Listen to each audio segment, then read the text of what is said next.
I know it's been an incredibly hard year for everyone. We've all had to think very carefully about how to keep ourselves and our families safe, which has meant we have had to stay very close to home.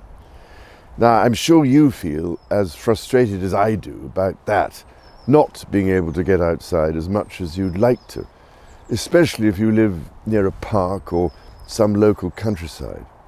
And now, of course, is a special time to be doing that. It's at this time of year that all sorts of wonderful things start happening as nature wakes up the world from its winter sleep. Buds on trees will soon become leaves. Bulbs will start pushing spring flowers up through the soil, and we'll soon be hearing the wonderful sound of birdsong every morning.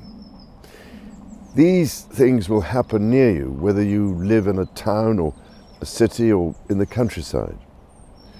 What I love to see is how each of these things depends on everything else happening, how the millions of tiny organisms in the soil make it possible for the flower to grow, how the trees become home to lots of insects and give shelter to birds as they build their nests.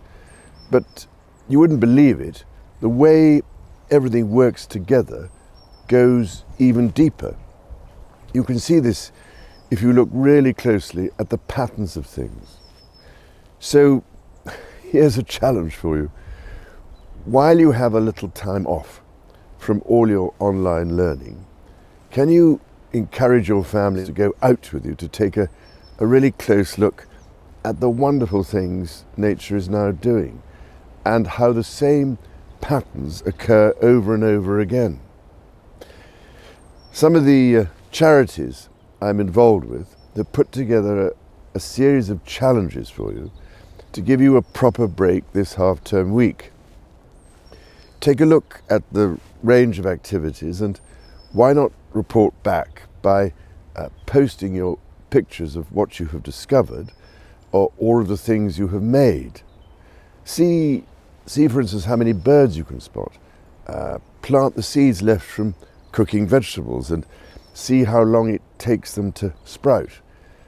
Decorate pebbles, stones or shells. But whatever you do, look closely.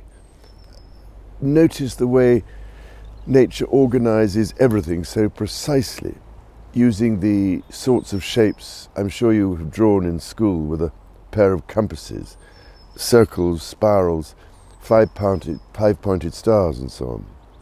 I promise you, once you start looking at nature and searching for these common shapes, you will see them everywhere. And that's because they are so useful to nature.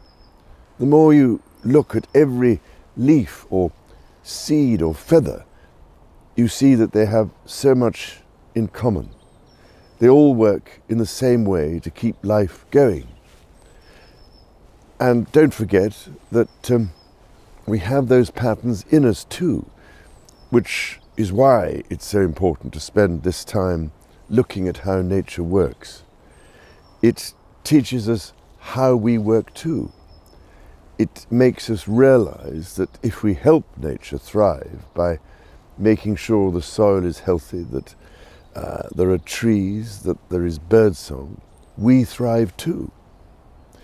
So have a great half term, but I really hope you will be able to get outside and take a look at how amazing nature is and what nature does for us. Do enjoy these challenges if you can, and I very much look forward to seeing how you get on.